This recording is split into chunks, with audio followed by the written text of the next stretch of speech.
Throughout these years, many religious and lay leaders have toiled to make us what we are. And this evening, it is an opportunity for us to recall some of the efforts of past generations as we literally walk down memory lane. This evening, I am extremely grateful to 6 friends who have agreed to participate in this programme. All are descendants of families like my own who settled in Edgware a long time ago and whose families have had a major input into communal life in the district. All grew up in Edgware and have special memories which they are going to share with us. As far as I'm aware, among our participants this evening, it was the Dom family who were the earliest settlers in Edgware. I am therefore extremely grateful that their daughter Evelyn Habib has agreed to take part in this programme. The Dom family were pillars of our community for around 50 years. I will be among the very few in Edgware who will remember Evelyn's mother Jean, who passed away many years ago. I recollect that Jean had a connection in Holland, and one of my childhood memories is that through this connection, Jean managed to obtain bulbs for our garden in the immediate years after World War II. Simon, or as we fondly remember him as Simey, was still a member of the Board of Management when I first took office as warden in 1981. Evelyn will no doubt tell you much more about her family and their involvement with our community. So it is with great pleasure that I call upon her to recall her memories of growing up in Edgware. A few weeks ago, I was in Edgware Shul, the United that is, our shul, your shul, as it was the bat mitzvah of my granddaughter Izzy Myers. I found it very emotional. It is not the first time that I've been in the shul for a family simcha, as I've had the joy of having 2 grandsons bar mitzvah there as well so far. When Izzy gave her Devar Torah, she said how proud she was to be the 4th generation of our family, Dom, Habib, Myers, to be in this shul. I thought that would be a good starting point to my recollections on growing up in the community, what it means to me, and how it has impacted my life. I'm so honoured to be taking part tonight in this evening of memories with people who have a strong link to my childhood. Daniel's parents were close friends of my parents, and he and my late sister Anne went to Cambridge together and remained close friends far beyond that. The Meltzer family, likewise, were very much part of the Dom family life, and it is just wonderful to see the friendship that exists between Gabriella and my granddaughter Izzy, and of course all their families, a friendship that goes back to the great-grandfathers who were such close friends. And Jenny and Joe Perlmutter were also an important part of the memories, and it's lovely that their daughter is here as well. This is not an academic talk. Some of my memories and dates might not be totally correct. I've given John Lawrence carte blanche to correct anything. We also go back a long way, and at 78 my recollections might not be his. I remember enjoying his wonderful talk some time ago about the history and growth of the Edgware Jewish community, but this is my personal recollection. My late father, Simon Dom, and mother Jean were involved in the building up of the Edgware Jewish community when they came to Edgware in about 1933 from the East End. They bought a house in Edgware Berry Lane, and my sister was born at what was Edgware General Hospital. I think it was called Redhill Hospital. And I actually was born in Bournemouth as my father's company was sent out of London to the seaside during the war. Shortly after, we returned to London, and I know that both my parents worked hard to find Jewish people in the area and encouraged them to join the shul, which was then in Mowbray Road.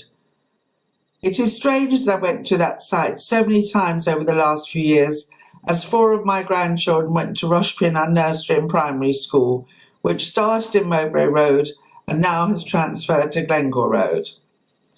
My memories of going to Shul start as a little girl sitting on my father's lap in one of the front rows, loving the singing of the late Reverend Jerry Fagan, and often going back to their home just over the road and being friends with Stephen.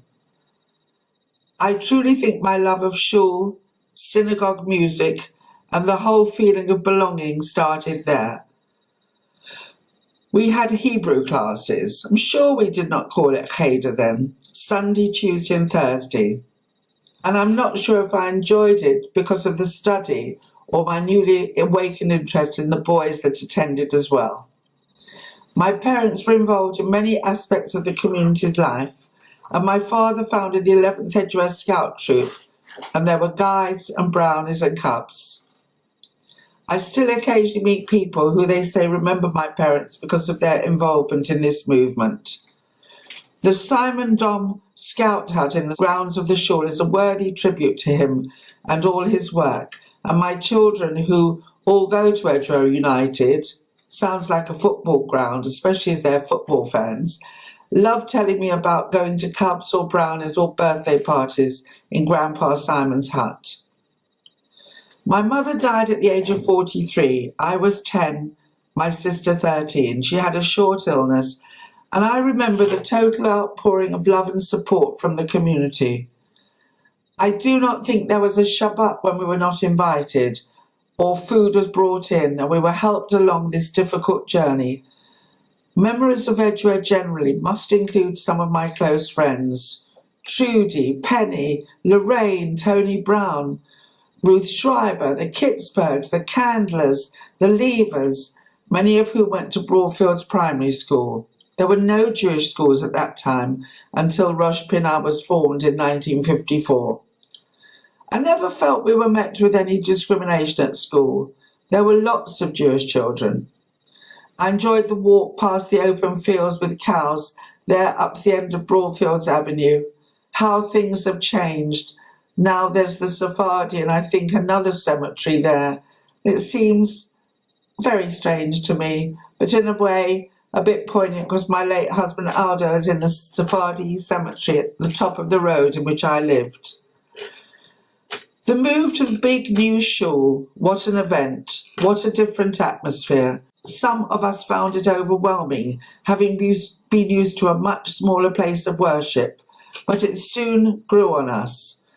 I recall going to shul even as a young girl with a hat and white gloves, because that was the way at the time. I got a lot of fun from sitting upstairs and watching certain young men come in, some of whom might be watching tonight, so I'm not going to name them. The community was vibrant, and although I can only speak about the years up to the time I left in 1962, I moved into a flat with a niece of Reverend Amias, as my father knew I would be in safe hands. My sister and I had taken children's services, and on Rosh Hashanah and Yom Kippur they were especially full, and I remember we were paid at the time what was quite a grand sum. My sister and I were also involved in running the Guides and Brownies, and even at a young age were already taking on the mantle of communal involvement, which I proudly note my older daughter Jane Myers and family have done so as well. Somebody asked me recently what the Kiddushim were like at Edgware Shul. Do I remember? No. But I loved Simchat Torah when the honorary officers and board of management walked in with the Hatanim wearing top hats, and subsequently all the children paraded around with flags, apples and lighted candles on the top for Hakofot. I think health and safety has now caught up. I do not think there was any female involvement at my time, i.e. no Eshet Chal or members of the board of management. I'm glad that women's roles in the community are now recognised and important. I remember the model or practice Seder that we had just before Pesach, and only I managed to get tipsy on Kiddush wine. There were youth activities on Shabbat afternoon. Different groups evolved later on with the arrival of different breeds of Jews as Edgware became more and more on the map for young religious Jewish families. The shul was a social and religious hub and a very important part of our lives. My father was deeply committed to his Judaism, but being honest, was not learned and probably would not have been able to lead a service or lane. He was a doer, and even now his legacy is evident. The late Reverend Amos married my husband Aldo and I in the shul and said Aldo, who was a Sephardi Jew from Libya, had come to the right place to find a good Jewish wife. I remember less happy occasions, services in tribute to both my parents, but now samachot through my grandchildren and family. I've continued the traditions and values of my parents and my community by being very involved in my shul in Golders Green and feel it is just something I want to do, welcoming visitors, arranging events, being all on the board of management until comparatively recently, and feel it is in my blood to involve myself in the very satisfying life of being part of the community in which I live and which was the way I have been brought up. Thank you very much indeed. Thank you so much, Evelyn. It's been a great pleasure to listen to your story, mentioning so many of the names familiar to myself, of other families as well as your own, who in one way or another helped build our community. The Dom family certainly played their part in an important way, and I'm sure that you are immensely proud of your Edgware heritage. Likewise, I'm sure that it is greatly satisfying to you that your daughter and son-in-law, Jane and Keith Myers, follow in the family tradition and are staunch communal workers among us today.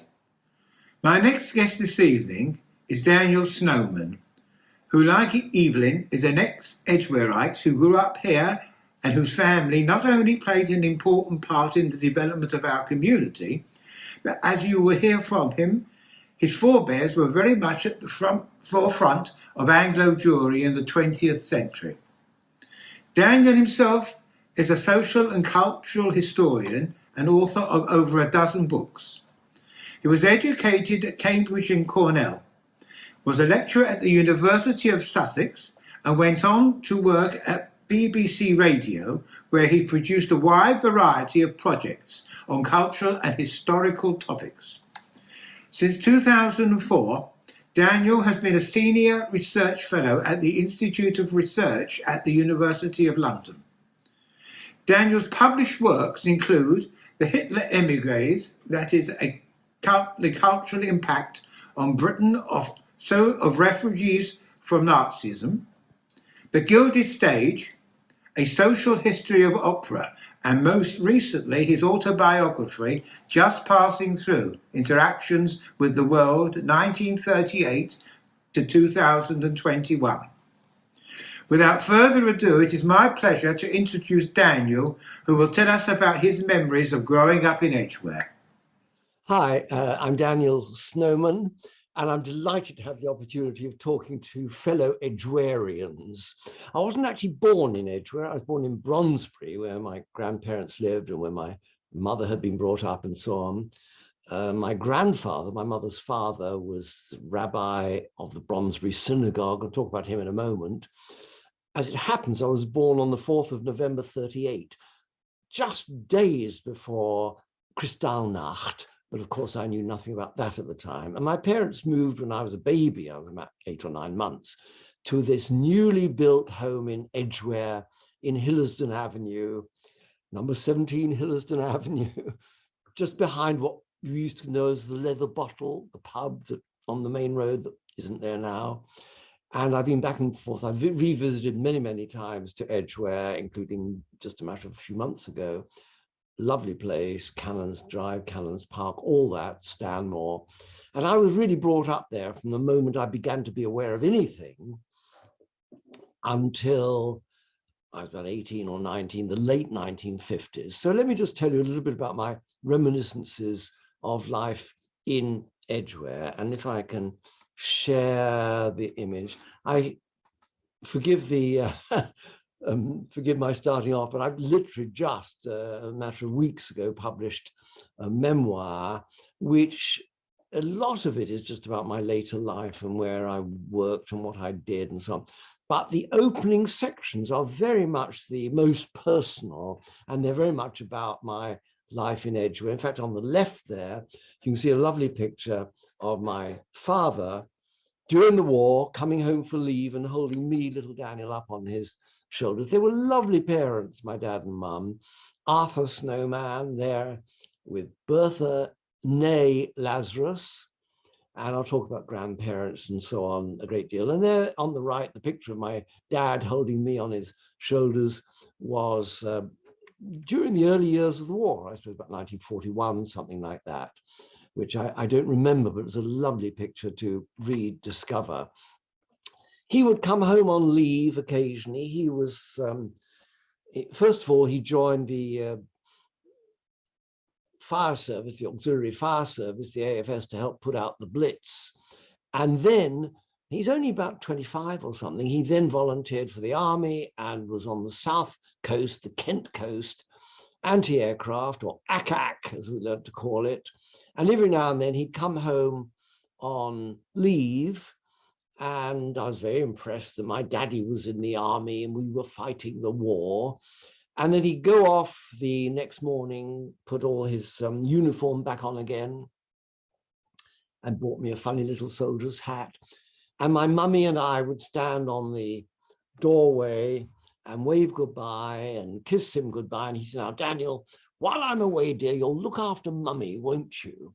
And of course, I was proud of him. And I said, "Of course, Daddy." And I did. And so I had an amazingly happy childhood. Every now and then we'd be woken up by the siren. Scary. Well, I wasn't scared. My mum certainly was. And would take me down to the shelter, which was essentially the where if and when we ever had a car, we would put the car at the garage. And I was brought up by two wonderful women. One was my mother, Bertha, daughter of the rabbi, the Dayan Lazarus, who moved to Edgware during the war, I must say. So I grew up seeing a lot of my maternal grandparents in particular. And the other was a refugee girl from Vienna called Kitty Brown, B-R-A-U-N, I gradually learned. And these two wonderful women brought me up during the war in Edgware, and I grew up to know that we were Jewish. With any luck, we, Britain under Churchill, would win the war, and horrible things were being done to Jews, but we'll tell you about that when you're a little bit older, Daniel, darling. Here was my Grandpa Lazarus, born in Riga, now capital of Latvia. Of course, when he was born in 1878, that would have been part of the Tsarist Empire. He managed to get out of it, as so many of the refugees, Jewish refugees from the pale Eastern Russian, Poland, Hungary, and so on, Ukraine, the Baltic states, like what became Latvia. And he came over to England when he was in his late teens, in the 1890s, learned English very fast, went to Jews College, eventually becomes a local reverend at the Bronsbury Shul, a rabbi. And here he is in our back garden in Edgware, holding me, little Daniel, not quite sure whether he's going to drop me or not. Again, in the very early years, I suppose, of the war. So he, my mother's father in particular, very sweet gentleman, was, I suppose, of all the people I knew, my great role model for what I was one day going to grow into and be as much like him as I could. We went to shul regularly. My daddy, I'm now talking really after the war. I don't really have very clear memories of the war in Jewish Edgware, except that, being woken up in the shelter because mummy had carried me down there and there were bombs. And we'd listen to the BBC, which meant the wireless, and we'd hear Churchill broadcasting, and we'd hear the news. about the Russian tanks are approaching Germany or whatever it was. And my detailed memories of getting out and about are not very great. But I've written in my book, my recent book, quite a lot about how I grew up knowing instinctively who were the Jewish neighbors and who weren't. The Jewish ones, there was Uncle this and Auntie that, and there was little Alison, and there was Ian Maxwell, and there was Martin Green. And I could run in and out of those houses easily. The door was always open to me. And there were also the non-Jewish neighbors, all very polite and kind. This is during the war. Our next door neighbor was Mr. and Mrs. Every and their son, whatever, you know, but they were kind, and I was Daniel, and I had to knock at the door if I ever really wanted to. They say, hello, dear, how are you? Very, very different attitudes, probably attitudes to us, but also my little baby boy attitude to them.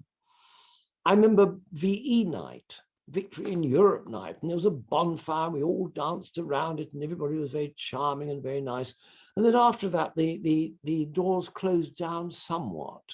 And I was very conscious, certainly when I went to primary school, Edgware Primary School, of who the Jewish kids were and who the non-Jewish kids were. I don't think I ever experienced anti-Semitism as such. How could you during a war like that? But gradually we knew that we did the Jewish things, and Daddy was home, and I had my young brother Julian Snowman, who was very, very ill as a baby, born in 44, but he's survived thanks to penicillin, is alive, and is just recently was 77. So we talk a great deal, Julian and I. Very few people left whom I really knew from my Edgware days. And we used to go to shul. I'm now talking about when I'm 6, 7, 8, 9, 10, 11, 12, and so on, approaching the mitzvah, the Edgware shul. And this was what we did regularly every Shabbos morning. We didn't say Shabbat yet. There was no, it was all very Ashkenazi. And I remember, you know, I would sit with Daddy, and I would wear a tallis and obviously have a hat on and everything. And we'd sit quite up near the front. We were very privileged. Daddy, I think, was on the committee, and we knew Reverend Fagan, Jerry Fagan, who was the chazan, and he was very sweet to me.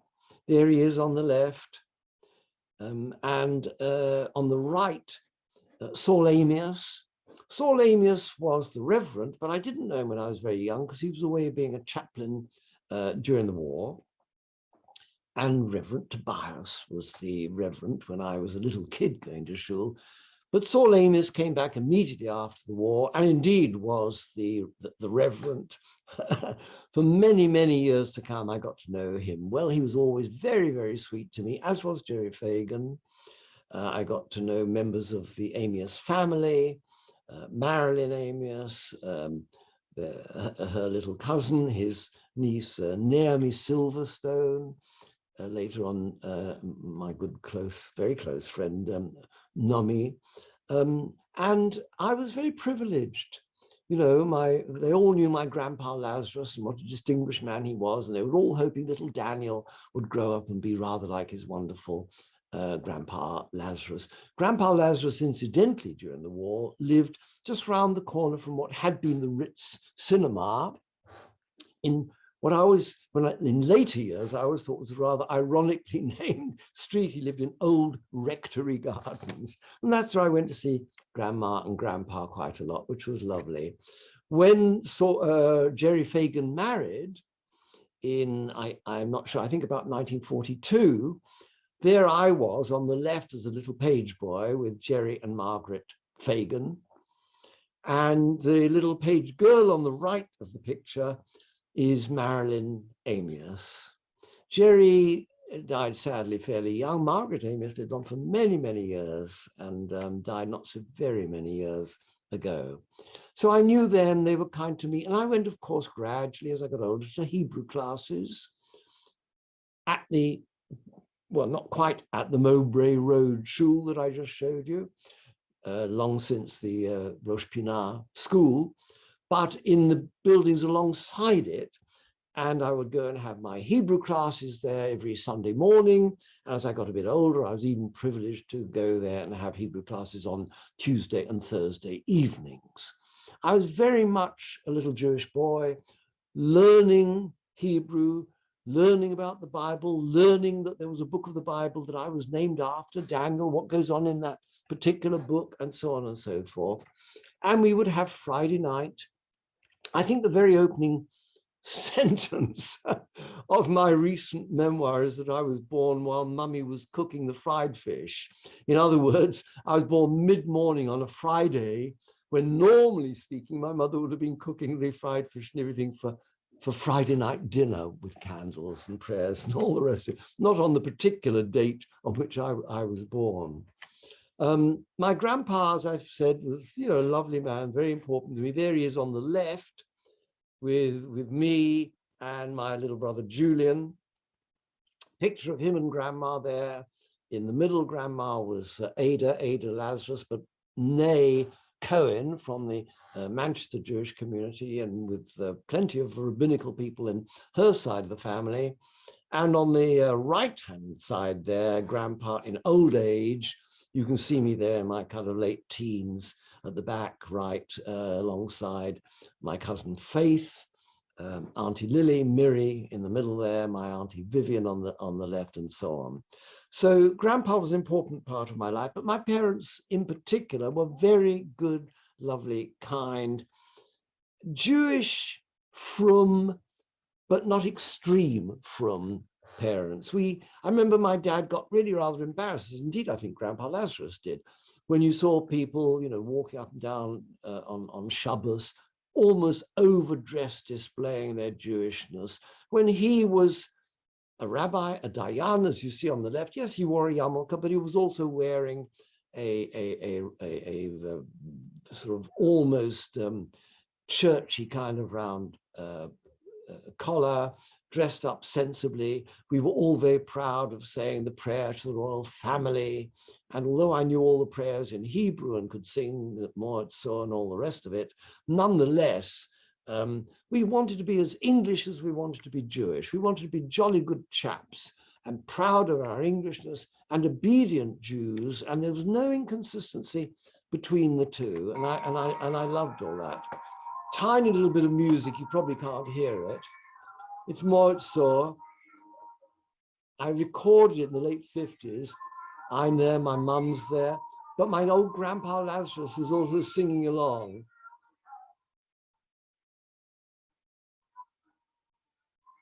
Lovely tenor voice he had.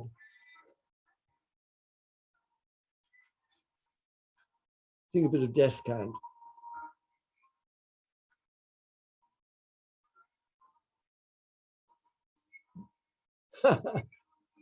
Hear him going up there at the very, very end. Here he is when he was acting chief rabbi, he was a bit too old. He was kind of 70 or thereabouts, and Dr. Hertz had died. And it took them a couple of years before they appointed Brody to be the next real chief rabbi. And my grandfather very happily fulfilled the transitional role. Here he is shaking hands in, I think, 1947 with the then Archbishop of Canterbury, Fisher. And both of them were among the official invitees to the wedding of Princess Elizabeth and her new husband, Prince Philip Mountbatten. And my grandfather, as I say, was one of the guests to that wedding as the deputy or acting chief rabbi of the time. And they're probably meeting somewhere in Canterbury Cathedral or something, and Grandpa was not wearing a yarmulke. It would have been inappropriate for a moment like this. Talking about being jolly good and British, I mean, my dad, he loved two things. He loved opera. He didn't know much about it, but he had all these old 78s of Caruso, and he took me to hear Geely and all the rest of it, and cricket. And he taught me cricket is not just playing cricket. Here I am in the garden in Edgware with a ball. I'm about to bowl to him. And he would explain to me that, life as well as cricket, you play with a straight bat and may the best team win. And if you're out because you snicked the ball and it got caught by the wicketkeeper, you walk even before the umpire has given you out. It was good, honourable stuff. Even if you lose gracefully. A bit like Scott going to the Antarctic and dying on the way back, but or our boys in the Crimean War, you may lose, but you lose with honour. And all those kind of English, honourable, and yet very consciously Jewish things were the combination of my childhood in Edgware. My paternal grandparents, the Snowmen, there's my grandpa, Sam Snowman there on the left, visiting, I think, Cambridge when I was an undergraduate there, by which time I'd left Edgware. They were a very bright, artsy lot, all the Snowmen. The picture on the right is of my grandma, his wife, Grandma Rosie, when she was very young, and she was a Wartsky. What happened was two Jewish Wartsky girls from Llandudno in North Wales. Their father was the originator of Wartsky jewelry, my great-grandfather, whom I went and stayed with during the war a couple of times. And one of the many Snowman or Wartsky artistic types, in this particular case, Isaac, who was known as my Uncle Icky, painted not only King George V and Queen Mary, but also people like my woman who became my grandmother, Rosie Snowman, née Wartsky. All four of my grandparents were very sweet and very kind to me. Jewish, took me to shul. When I stayed with Grandpa and Grandma Snowman, who were living in Hampstead, or indeed Grandpa and Grandma Lazarus, who moved to Hampstead, I would go to Dennington Park Shul. And that's indeed where I had my bar mitzvah, trained by my rabbinical Grandpa Lazarus, which was all very lovely. I thought before I finished a little bit about Jewish Youth Study Groups, JYSG, which I joined in my teens, wonderful organization from which I greatly benefited. And there I am, top left, with my arm around Naomi Silverstone. You'll see the names at the top there. She later becomes Nomi Sharon, myself. Some of you will know some of those names. I'll just leave it up while you have a quick little glance, and then we'll bring things to an end shortly. By the way, I don't know what became of almost any of the other people there. Some of them I've kept in touch with for many years. Some of them, like Anne Dom, who became Anne Ebner, I knew very, very well for many years. And sadly, she died. In fact, her husband died quite recently. But if you know any of them, or whatever happened to any of them, or any of them are alive and well now, I would love to be able to be in touch yet again in our old age. So do, first of all, contact me directly. You've all, certainly through John Lawrence and others, you've probably got my email address. I've got a very strange, silly name, so it's easy to look me up. I'd love to hear back from you, and maybe visit some of you whenever there's any chance that we can do that once again. Anyway, time for me to begin to wrap up. I grew up, I started writing, I became a bit of an academic, I went to Cambridge, but the Jewishness and the Edgewareness kept with me. When I look back, having got to know the Amadeus Quartet, writing about them, writing about the impact of the refugees from Nazism on British cultural life, the whole, I'm ashamed to admit, or no, I'm not ashamed to admit, it's a fact. I haven't been an detailed, observant Jew in my adult life, but the whole Jewish legacy from Edgware days has obviously remained with me in almost everything I've done over the many, many years since. There I am interviewing Barenboim at one time. I've been to Israel many, many times. There I am in the Negev, going to the opera in Israel. You'll all have good Hebrew, and you'll see on the left was an ad for Rigoletto, and on the right was an ad for Orfeo and Euridice by Gluck. I went some years ago, and yes, I went and interviewed. I went and reviewed the opera right down there during the opera festival, right alongside the Dead Sea. This was Carmen in very, very appropriate area. Peres, who was still alive and was the president of Israel, gave a speech and said, you know, this was where our forebears 2,000 years ago determined not to submit to the evil of the Romans and would rather commit suicide, which they did off this rock, and how appropriate. Carmen is similar to that, and she won't submit to oppression either. So please enjoy the opera, which was a lovely, lovely occasion. And as I say, I've written about so much of this thing recently, looking back in old age with all the COVID having been going on. And I want to end not so much with me telling you all about me, although that's what I was invited to do on this occasion, but thinking of when I was a child, my own little grandson, lovely little picture that I was sent recently of my own gorgeous little grandson, who's 2. I think he's actually reading my book, or at least he's certainly pretending to. So thank you very, very much for watching this little short presentation by me. I've enjoyed sharing my views with you. I'd love to hear back from you, more about the old Edgware days, Edgware then and now. Meanwhile, thank you so much, and shalom from me. Bye. Thank you so much, Daniel, firstly for sparing the time to speak to us this evening and so eloquently telling us about your recollections of growing up in Edgware. For me especially, you brought back certain memories of my own childhood in Green Lane, living not very far away from your parents' home in Hillersdon Avenue, and in particular my Hebrew lessons with your late mother Bertha, who was my first outside-the-home Hebrew teacher. These are all truly happy memories. As far as memories are concerned, I am enjoying reading your own autobiography and am more than happy to recommend it to others. To meet my next guest, we go over to Ramat Bet Shemesh in Israel, where my very good friend Harold Candler will recall some of his memories, which will be of a later period than my previous 2 guests. Harold and Claire made Aliyah around a year ago to be near their children and grandchildren, all of whom had previously settled in Israel. It is extremely strange for me to look around Edgware Shul and not see a Candler.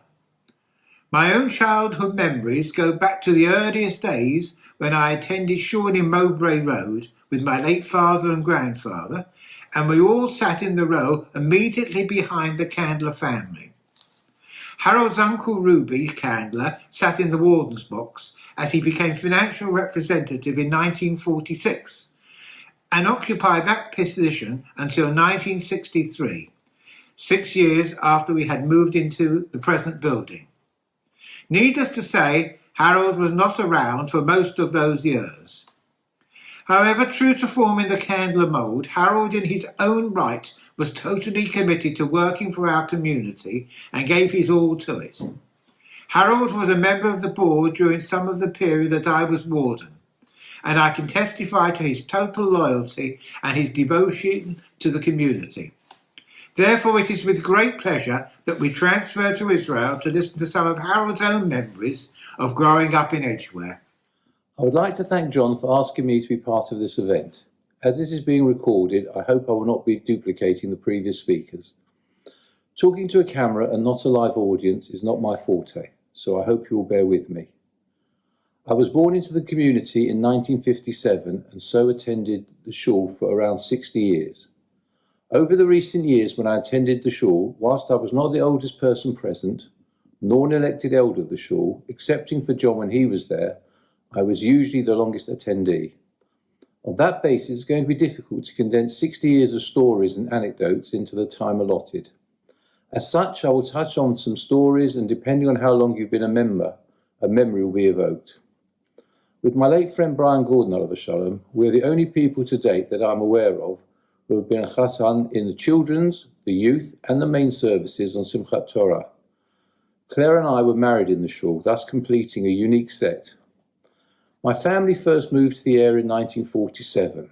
My dad, Avasham, said the family had one of the earliest sukkahs in the district, and he was on the original building committee. In fact, we have something from the very first sukkah in Edgware, which was passed on to the family and now hangs proudly in our sukkah.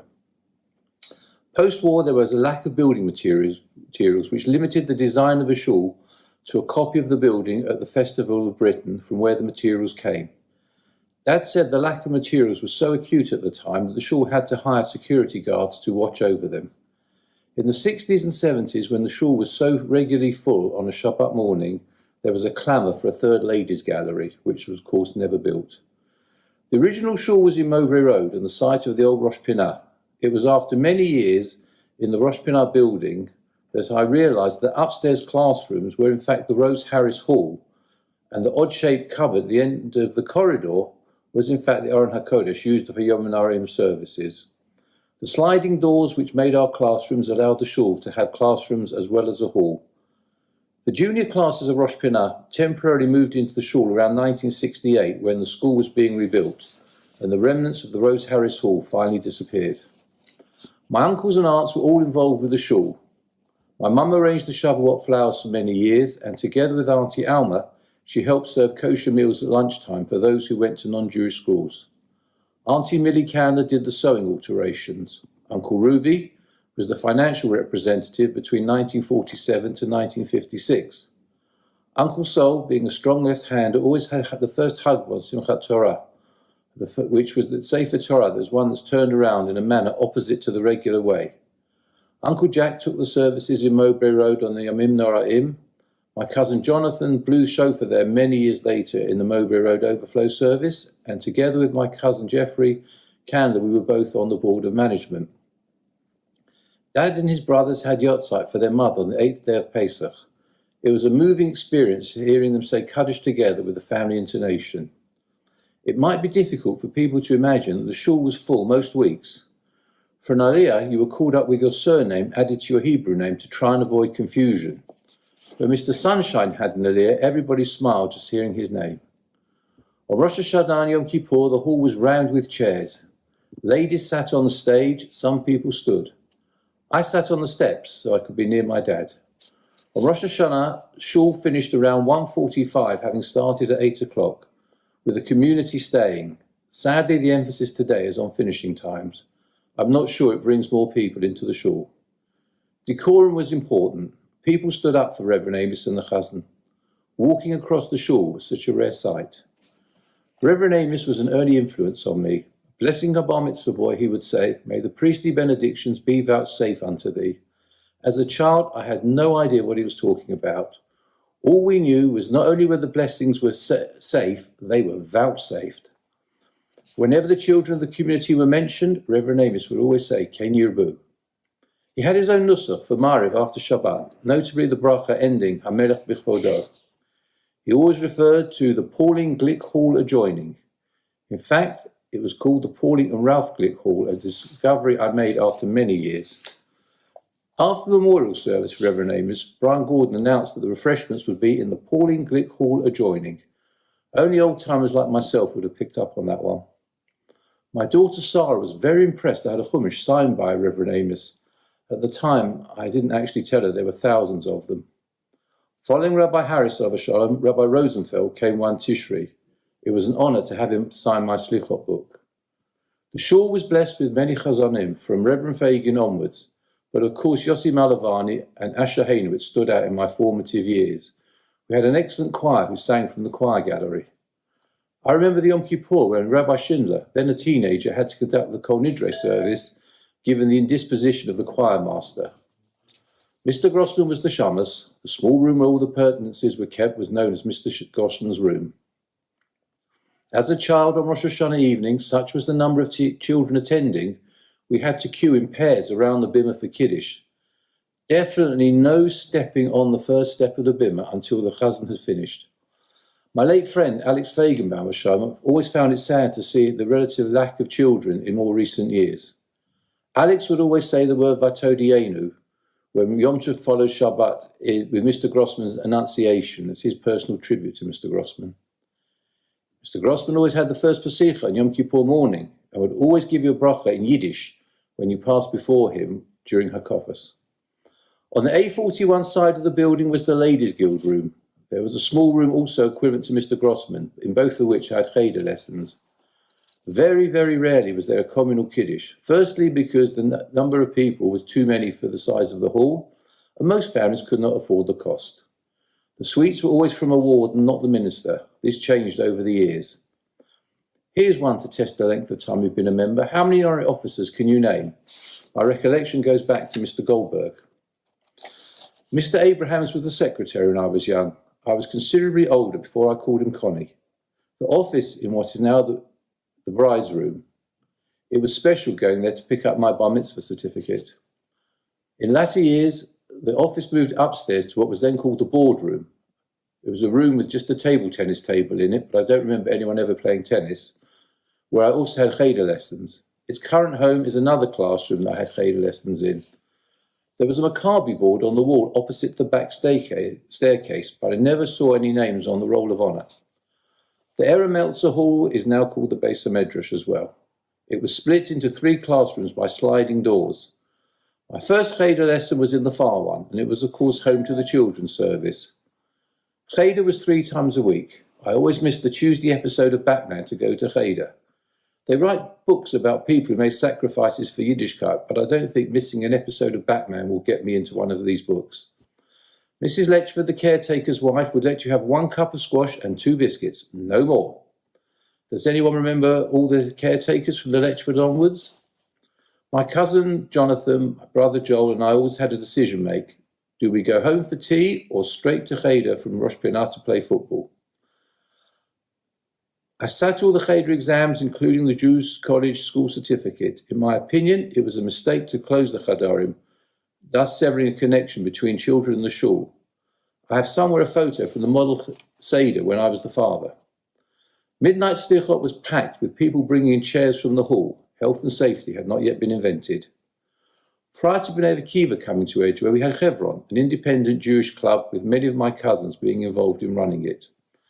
The children's service was led by Ronald Rabson, Herman Kohn, Jonathan Liu, and Max Landover Shalom.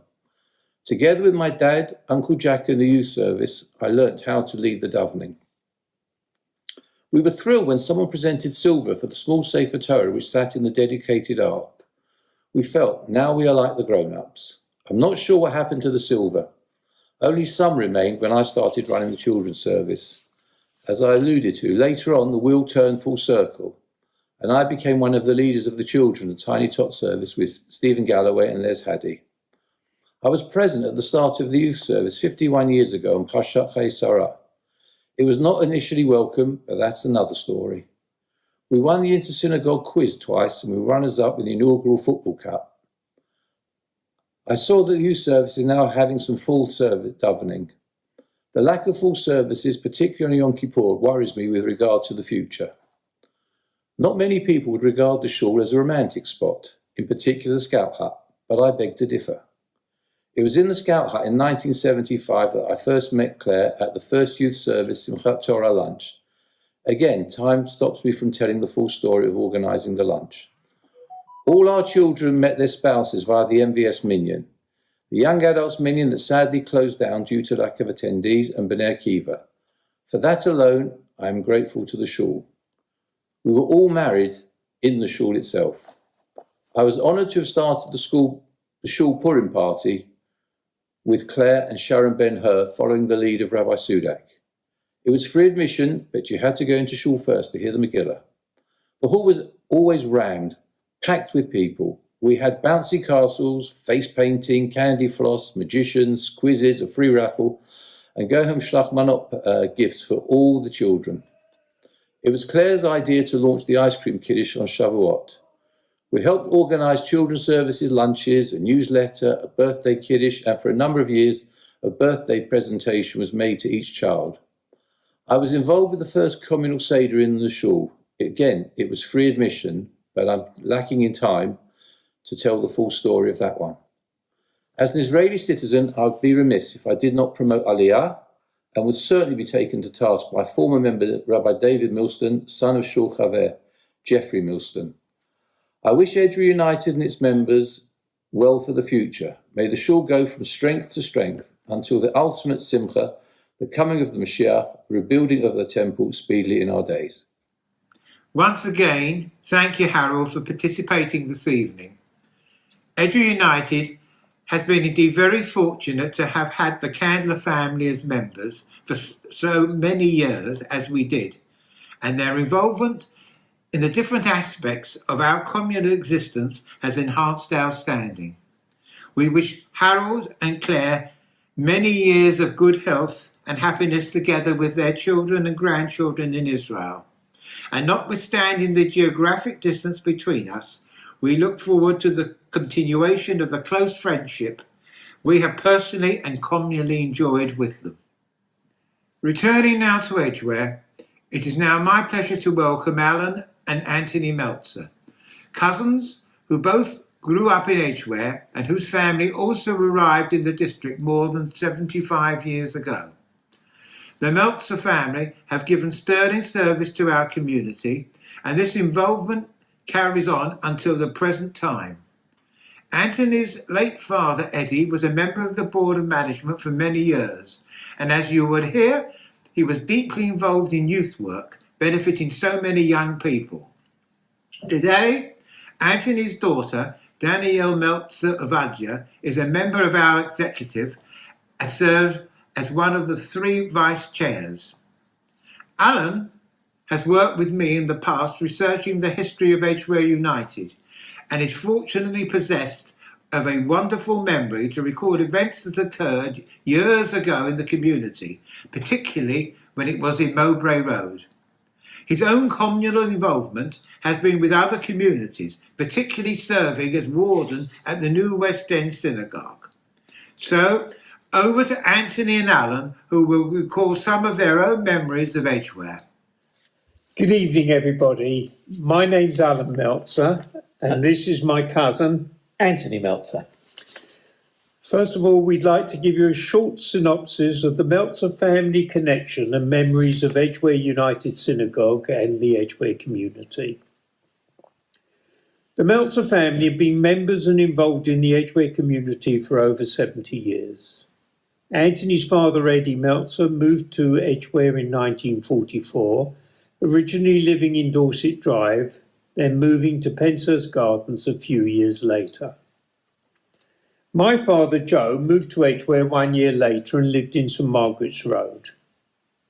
Our grandmother, Fanny, also settled in Edgware and lived in Edgware Berry Lane from the mid-1940s until her death in 1998 at the age of 106. The family all became members of Edgware United Synagogue, although I went to Hebrew classes at the Adath, which in those days was in a house in St Margaret's Road. We remember going to shul at Mowbray Road and the children's services in the Rose Harris Hall. On Rosh Hashanah and Yom Kippur, a marquee was put up in the car park to cater for the increased numbers as the community was fast expanding. It was obvious that the congregation had outgrown the Mowbray Road shul, and a committee was formed to help raise funds for the new shul in Parnell Close.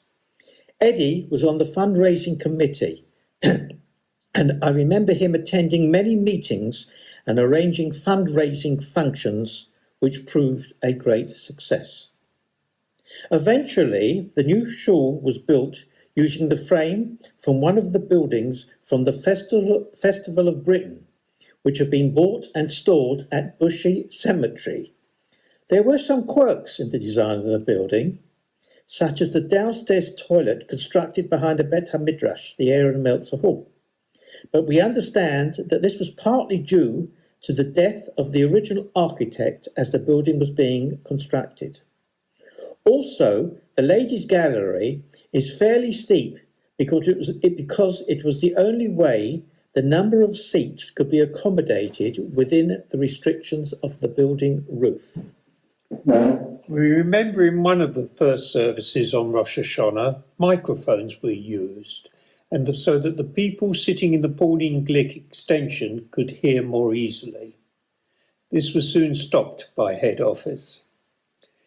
There were also certain traditions which no longer apply today. For example, if you were being called up, you had to wear a hat. It was also frowned upon to walk across the Schule, and if you wanted to go from one side to the other, you had to walk behind the bimmer. The doors of the ark were always closed, so that when you closed the ark, you not only drew the curtain, but you also closed the doors. The new Schule had a choirs gallery, and this was located very high up above the ark. This often proved a problem, as it was very difficult for the choir master and the chosin to communicate with each other, and there were sometimes a lot of hand signals backwards and forwards between the two, which was often quite amusing. Thankfully, nowadays the choir is downstairs, which has made life a lot easier. The new Schule was consecrated on Sunday, the 20th of March 1960, by the Chief Rabbi Dr. Israel Brody. And Anthony had his bar mitzvah in the Schule 1 month before, in February, while I had mine 2 weeks after the consecration at the beginning of April. And now you both know, everyone knows how old we both are. Eddie, in the late 1950s, got involved in starting the Edgware Maccabi Club, which initially operated from within the new Schule premises. Alan was attending the Hebrew classes at the Adath, which had moved from St Margaret's Road to a new premises in Hale Lane. Sidney Hartman, the father of our member Peter Hartman, had a contact with the Leyton Orient Football Club, and he arranged for one of their professional players, Phil McKnight, to come to the Adath and start training the young boys on the tennis courts in the grounds. Alan and I both went to these training sessions, and maybe from this, Eddie had the idea to start a youth club. The Meltzer family had a factory in Tottenham near the football ground. On one day during the school holidays, I went with Eddie to the factory, and we went to the Spurs shop, and he bought there 15 football kits. He arranged with several of his friends to bring their sons to Edgware Park to play football, and this was the start of Edgware Maccabi. Eddie put the proposition to the Edgware Board of Management that the Schule should allow the premises to be used as a youth club and keep the kids away from the coffee shop culture that was developing. The board immediately agreed, and within a very short time, Edgware Maccabi was started and soon became the biggest Maccabi club in Britain, with up to 400 members attending. Eddie also managed to get the singer Frankie Vaughan to become president, and he attended many fundraising events and often came to the club on prize-giving evenings. Edgware Maccabi eventually outgrew the Schule premises, and a special building was erected in Manor Park Crescent called Brady Maccabi, and the help of funds from the old Brady building in the East End. Alan and I were both members of Edgware Maccabi and played football for them. We also went on one of the very early Maccabi Israel trips in 1963, staying in the Maccabi village at Ramat Gan, and going to Jerusalem and having to go up to the Migdal David to look over the old city of Jerusalem. Reverend Amias had a vision to enable Edgware to grow into a vibrant Jewish community. When he first arrived, he actively worked to get a kosher butcher opened, as he knew that this and other Jewish shops were needed in order that Edgware could flourish as a Jewish community. His work proved very successful, and several years later he felt that the next step to move the community forward would be to start a Jewish school, and he worked towards achieving this. He asked members to consider sending their children to a Jewish school, and he set up Rosh Pinna in 1954 as a Jewish primary school, which operated originally from the Rose Harris Hall on the Mowbray Road Schule premises. Anthony left Edgware Primary School to join Rushpinner and was part of the first 20 children to join the school. This number quickly grew, but one of the benefits he always had was the fact that he was always in the highest year.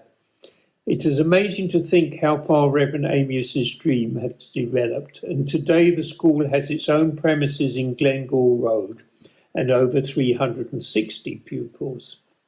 In the early days, Rushpinner was a very happy place, mixing normal schooling with Israeli singing and Hebrew education, teaching us all the principles of Jewish religion and Jewish life.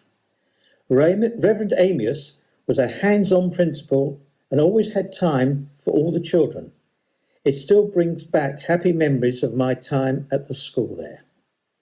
Reverend Amius was ably assisted by Reverend Fagan. Together they were at the foundation of Edgware Shul. Reverend Fagan taught both of us our bar mitzvahs, and he was an exceptional teacher, as is evidenced by the fact that most of his students passed their bar mitzvah test with distinction, and we have fond memories of Reverend Fagan and his family. Finally, it is very heartening to have family continuity, and Anthony's daughter Danielle is following in her grandfather's footsteps, being the current vice chairman. I'm sure Eddie would have been very proud of his granddaughter's achievements.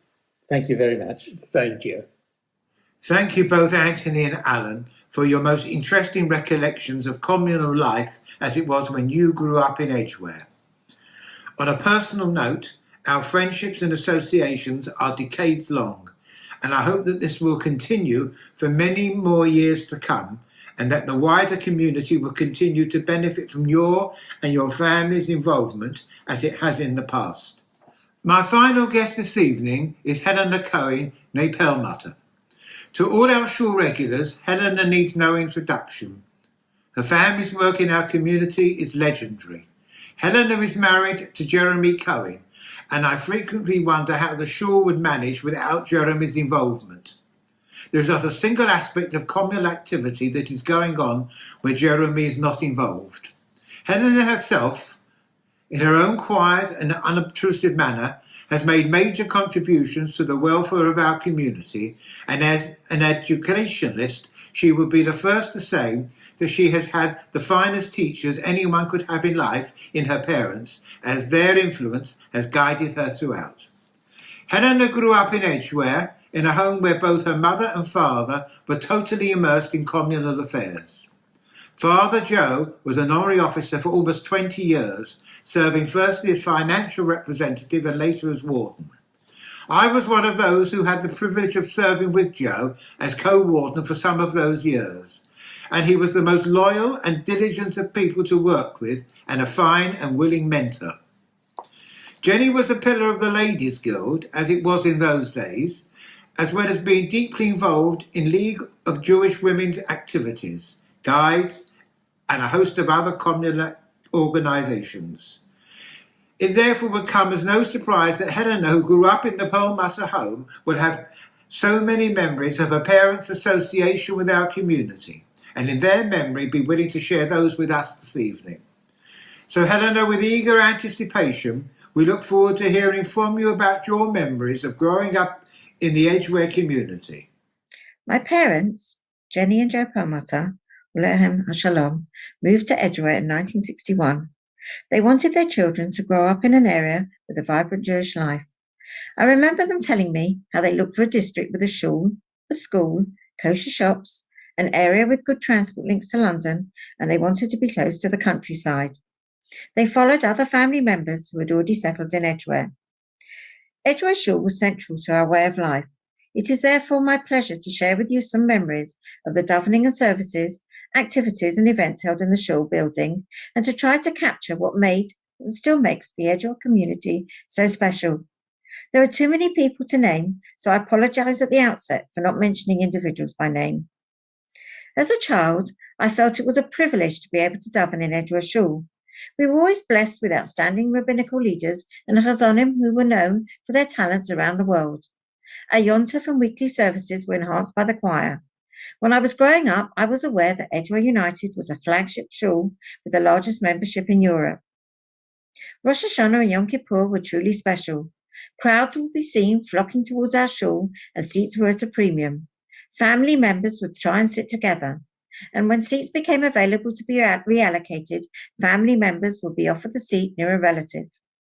Younger members of the families would literally squeeze in a seat between their elders, or have to sit on the steps if they wanted to be in the main shul for part of the service.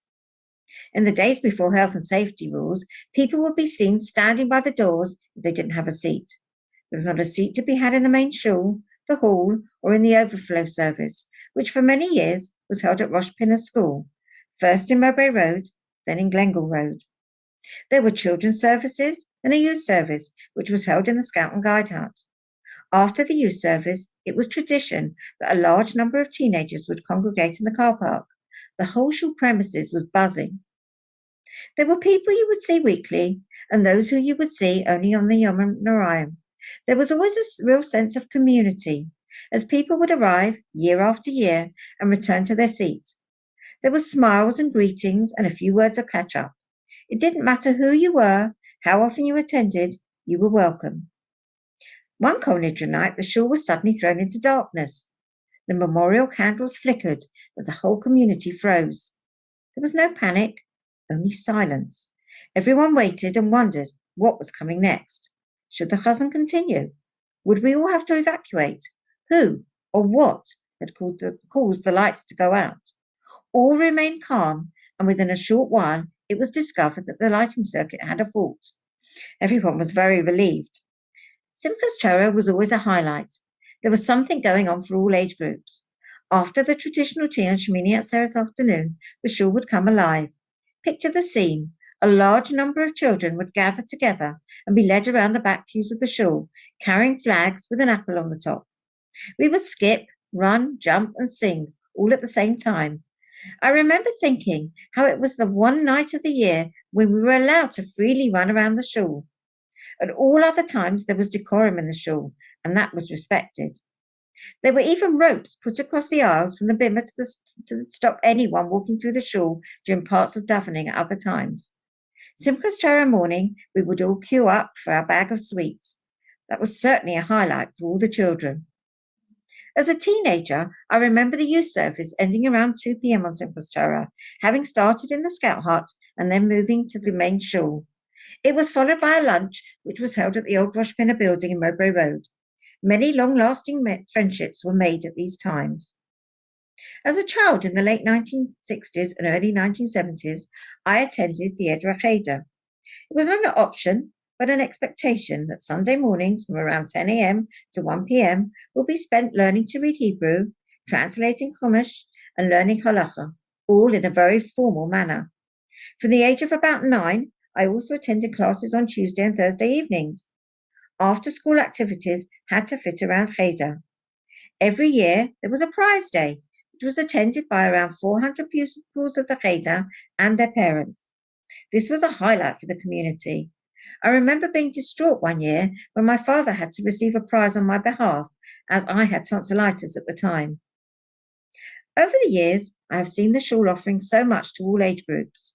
At one time, there was a concern about the number of teenagers roaming around near the station, so members of the shul decided to organize a youth group, which was held in the classrooms downstairs. This was known as the dungeon. It was safe for the youth to be in the shul, better for them to be there than on the streets. I spent many an evening learning Israeli dancing in the shul hall. The group grew and developed into 2 groups to allow those who were more advanced to further develop their skills. When I was growing up, there were Keep Fit classes, bridge lessons, toddlers groups, and a day centre for the older members of the community. There were opportunities for members to share their skills and talents. Local artists were encouraged to display their work at an art exhibition. Community members offered support to others through an organised scheme of professionals sharing their expertise. For several years, the shul had a very active cricket team. I know I said I would not mention any names, but forgive me, I have to here. Jeremy, who joined our shul after we married in 1983, used to bowl for the team. I would spend many a Sunday afternoon as an observer. It was not long after we married that Jeremy started to get involved in the community, and he was recently honoured to have been given the title of elder. There were thriving brownies, guides, cubs and scouts meeting in the shul hall and in the hut for many years. My mother ran a brownie pack on the Monday and was my assistant on a Wednesday. Every Wednesday evening, I would carry equipment and games from the car down the stairs to the hut, which was always freezing in the winter when we arrived, and I would leave a couple of hours later after an action-packed meeting with a full pack of girls. For 17 years, my mother ran Pack Holiday Brownie Camp during the last weeks of August. We would leave from the shul car park, and it became tradition to have our photograph taken on the shul steps. I grew up in a household where I was taught how important it is to remember the past and to show respect to those who have enabled us to live the life we lead today, whether it be in the wider community or in our own community. Attendance at the annual Ajax service was a must for my parents where they were able. When my mother was unable to drive herself in recent years, I remember taking her to the service and being in awe of the participants and the stories that were shared. As a parent, I remember when Precious Time, the original incarnation of what is now Motzi Madness, was introduced for the children. There was always a rush to get back to shul after Shabbos for learning, for fun activities, and of course the chance of winning a prize. Purim parties and Hanukkah events were always fun for the children. Coming home covered in sugar after making candy floss for the evening was an annual event. When growing up, I remember being aware of many a conversation of how the building design limits the activities of the community. There have been changes to the building over the years. The Beis HaMidrash has been refurbished. The office was in the bride's room. Then it moved upstairs, and now it's been moved again to where I used to sit and learn during Cheder.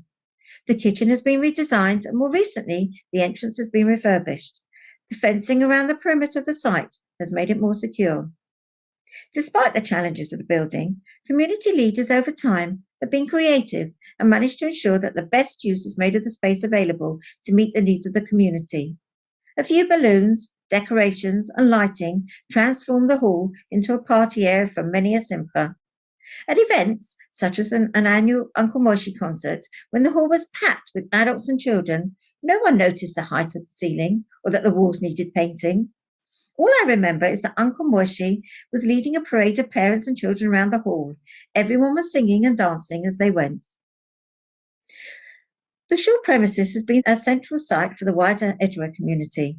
I remember when the discussions began before the Edgware Community Mikveh was built, when the annual dinners were held for the local Hevra Kadisha, and when our shul has been the location for when the community has come together to recite Tehillim. Salicha services and Chazanah's concerts were always an opportunity to open the shul to visitors. I remember sitting in shul during these times and feeling a real sense of warmth and of being at home, whilst looking around and being so pleased to see so many visitors. When the shul welcomed Chazan Shalom Lema at a recent Friday night, hearing the community singing as Shabbos was welcomed brought back many happy memories. When I was growing up, the community was blessed with many joyous occasions and simchas. There were also times when there were tragedies and families suffered a loss. The community pulled together and supported each other just like an extended family. As a child, I remember being aware that food parcels were made up and delivered to needy families. There was support for this from local Jewish and non-Jewish shops. This was done in strict confidence. A visitation committee existed to ensure that those who were unable to come to shul were still able to feel part of the community. I remember, together with my family, delivering apple and honey to families around the district before Rosh Hashanah. It is the people, the professional leadership and staff, the lay leadership, and each individual member of the shul who make up a successful community. There is not the time today to share the memories I have of those individuals, but each one gave so much to the shul, from the Rabbanim, Chazanim, the choir masters, the shammers, all the admin staff, the caretakers, and the lay leaders.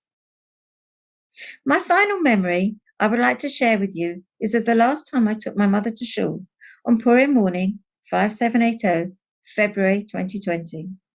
She looked around the shul and said how happy she was to be there and to see so many people. She also said how pleased my father would have been to see the shul thriving.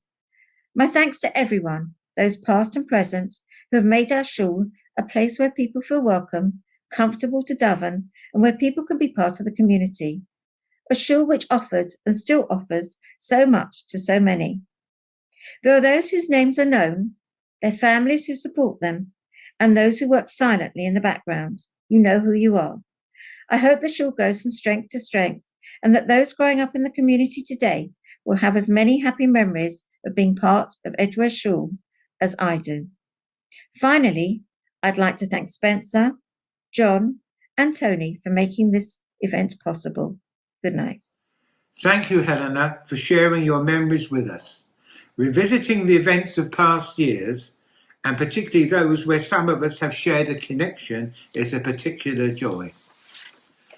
To everyone who has participated this evening, I want to thank you all once again for taking the trouble to prepare and speak to us and to share your memories, all of which are extremely interesting. To all our listeners, I thank you for joining us, and I hope that everyone has had a most illuminating evening.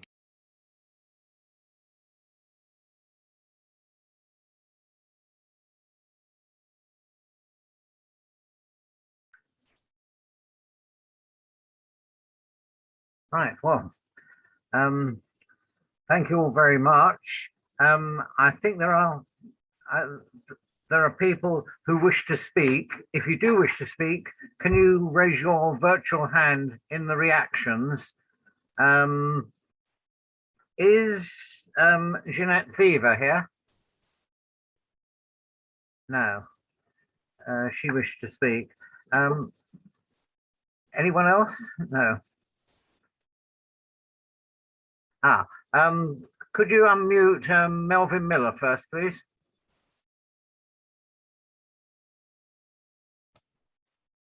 Can you hear me? Yes, we can hear you.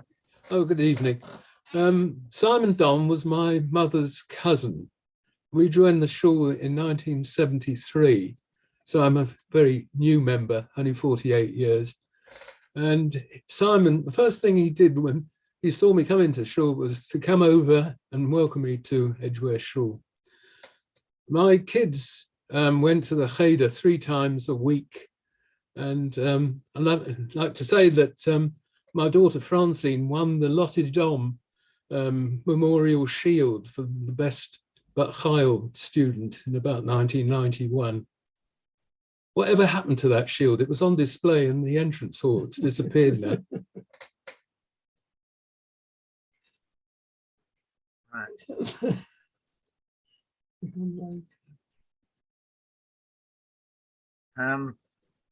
Who else do we have? Right, Celia Geffen, Nee Cohen. Hi, my name is Celia Geffen. I'm not being allowed to unmute.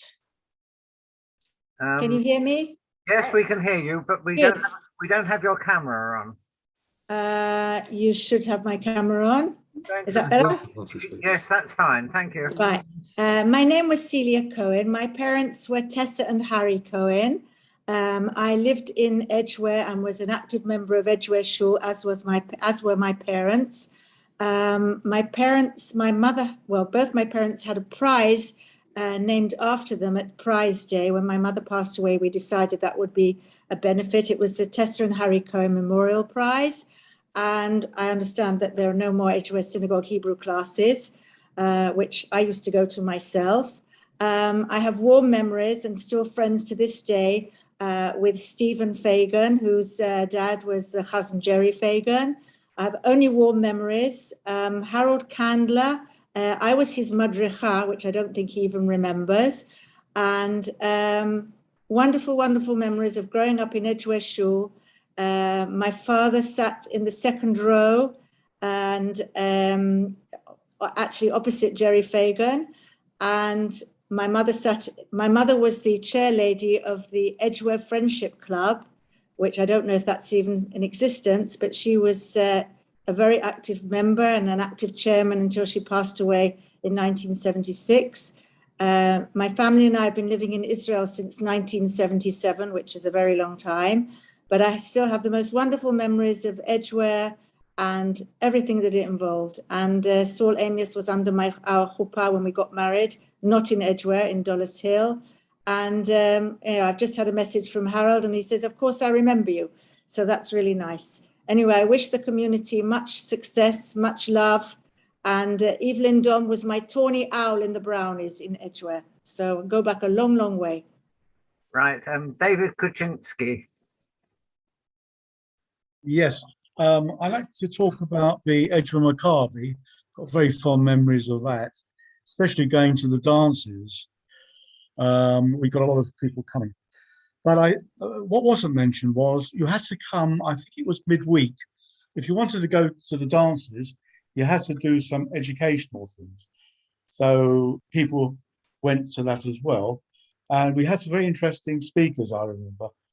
The thing was very well organized, and I was very upset when they stopped the dances. Now, I wasn't sure whether it was stopped for religious reasons or security reasons. I never found that out. But I think it was wrong because socially people had to meet each other. So what happened, they pushed people to go to the other places, the West End and places like that.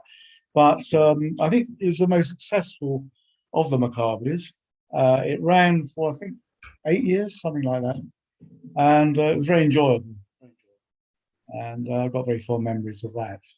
Also, one of my memories of Salichot services was the Reverend Eliat. I don't know if people remember.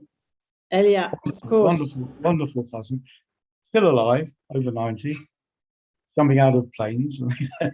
He's quite a character. Yes, it was really good. And I've got a recording. A recording was made at the time, which is amazing. And I've still got it. And it's wonderful to hear it.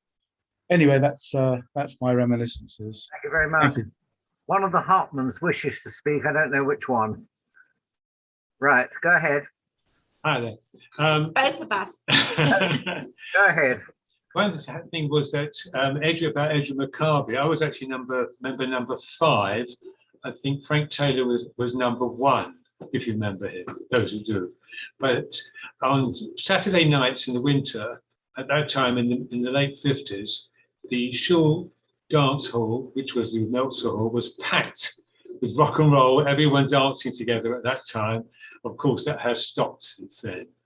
The other part that I remember was that regarding, you mentioned my father, and we were involved also with the Adas, was that this Phil McKnight, the footballer who used to work for my father, on Sundays at Cheder, was changed from 15 minutes to half an hour because he would give free football practice to the boys at the break. And I think some of the boys used to come along because they weren't even Jewish. I think 3 of them, because once they heard a professional footballer was coming along, they turned up. But these are lovely memories about it. And I think it's been a wonderful evening. Thank you. Thank you. Do we have anyone else? Me? Right, go ahead. Sorry.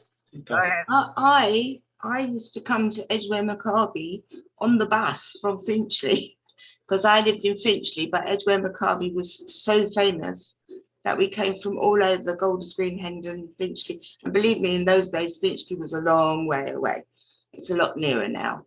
And also, Helena, your mum was just beyond. Thank you for being her daughter. Right, thank you. Yes, who is that? Hawaii, is it? Yes. Please unmute her, please. Yeah, I have. Go ahead. Can you hear me? Yes, we can hear you. Yeah, I too lived in Edgware 1944. I lived in Edgware Lane, literally opposite Reverend Amos's sister. And of course, I know Evelyn very well. I'm still in touch with her. But somebody mentioned Mr. Grossman, who I was actually going to ask about. Does anybody know about his daughter Josephine? Is she still alive, or does anybody know of her? Because I used to be very, very friendly with her. And then when we got married, we kind of lost touch. And I've often wondered about her. Does anybody in the community know anything? Maybe you could put something onto our Facebook page and someone might reply to that. We have an Edgware Facebook page, Edgware United Facebook. Flora, Flora, unmute. You need to unmute, Flora. Right. I did. Thank you so much. That was so fantastic. In fact, I won't say where I am. I'm somewhere not at home. And I really shouldn't be listening on as long as I have, but it was just riveting, except for a few bits where I missed out, unfortunately. I just want to say, kol hakavod to everybody. It was just wonderful, all the presentations, beautifully and moving. And I'd like to actually mention that lovely Bat Chayil class that I took, because it used to be the pride of joy every year when 10 or 11, I remember when my daughter, she was only 11 at the time, she should have been 12, but she, you know, she was quite advanced, I don't know whatever other word to use, but she, you know, took her place in pride with 11, 12, 13-year-old girls. And we had about 14 girls that time. And you can imagine the proud mothers and fathers, the grandparents, the aunties, uncles. The shul was packed. We even had people upstairs. It was just the most, I don't know, I've got quite a few photographs, but I don't think anybody took photographs actually of the shul. But it was Rabbi Harris Zatzal who innovated this. We were the first Bat Chayil class. And, you know, Edgware was always the avant-garde and the forerunner of so many things that all of you have so beautifully spoken about. So I was very proud to have had that. And we had amazing classes, and we often won the prizes for the senior exam and the Lady Brodie Prize that we had. Again, my daughter won one of the prizes, and a lot of the young girls, and I'm in touch with them. And I sometimes take, I was the first Bat Chayil teacher to take girls to the mikveh. I remember at the time people said, oh, you can't talk about the mikveh, mustn't talk about the mikveh. What's the mikveh, And it became a household name, thanks to Lady Jakobovitz Zatzal. Edgware has done amazing things quietly that most of us don't know about, and we're now learning, and I've learned an awful lot today. So I thank you very, very much. I mean, my heart's very full. And I came when I was newly married, 22, 23 years of old, 22 maybe, about after 1 year of marriage, 2 years of marriage.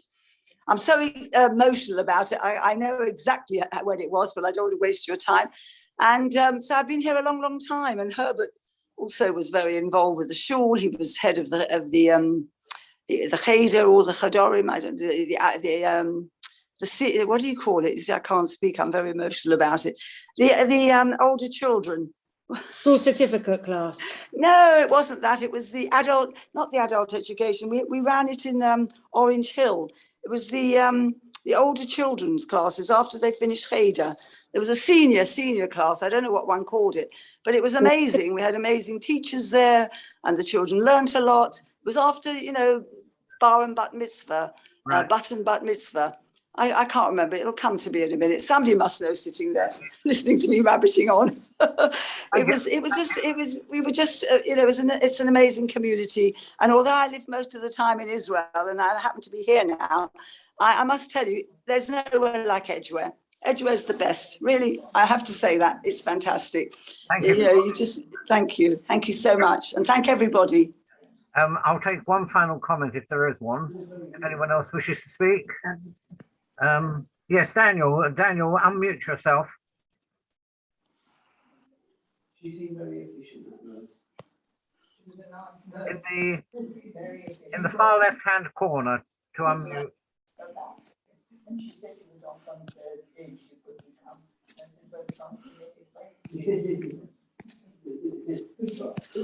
Done. Right, go ahead, Daniel.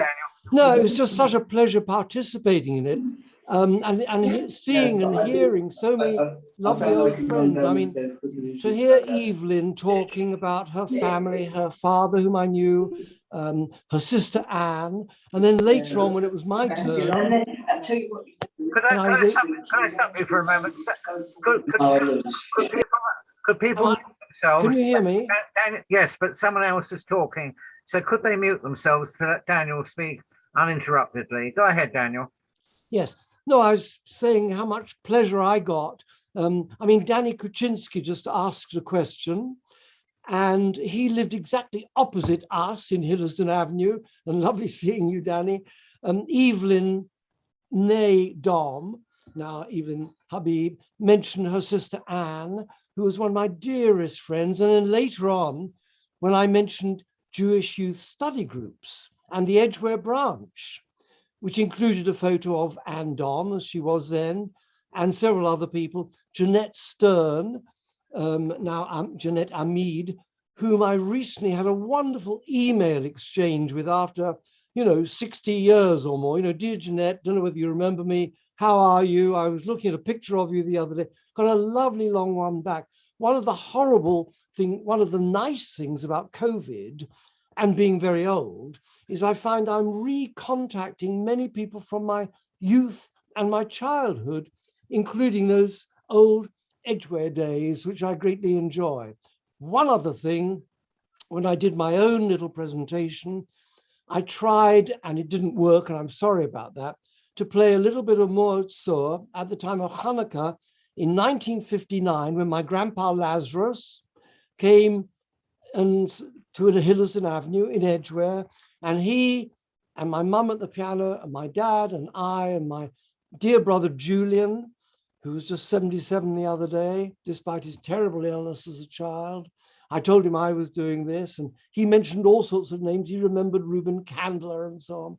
And at that particular Hanukkah in 1959, I recorded, I don't know how or on what, some kind of tape probably, but I've still got it digitally, the Moed Tzur that we all sang around the piano, including my 80-year-old grandpa Lazarus, who was soaring away with descant and la la la la la, and it was so exciting. And I tried to play that for you. Sadly, it didn't work. If anybody really wants to hear it or know about it or can tell me more about anything or anybody, I'd love to get in touch. There's nothing like being very old and remembering the happiness of being very young. So bravo to all of you for setting this on, and thank you for inviting me to participate. Could I suggest that you send the link or tape to John, and we'll pass it on clean and put it on our Facebook page. And I would encourage other people to join our Facebook page so that we can communicate with each other. So I'd now like to thank John Lawrence for all his efforts in putting this session together and by finding such eloquent past members, and Elliot Golland for acting as facilitator, and Tony Honigberg for downloading and preparing all the recorded music. I'm sure we'll be able to persuade John to prepare another talk on Edgware USS history in the near future, and we all look forward to 2031, when we'll have a major celebration for our centenary. Our next session will be on Tuesday, the 4th of January, when Rabbi Cantor Jeffrey Schuster will present a session on Star Chazanim of the provinces in our monthly cantorial series. Our next talk will be on Tuesday, the 18th of January, when Tracy Moses of the 45 Aid Society, a Holocaust survivors organization, will be speaking about the story of the boys. Details of the Edgware sessions are placed on our website, www.edgwareu.com, or alternatively, you can contact our office@edgwareu.com, and ask to be placed on the circulation list for the adult education program. Recorded past sessions are on our Edgware US YouTube channel, and this session will be uploaded immediately to YouTube. Thank you for attending tonight, and I hope it brought back very sweet memories for all of you.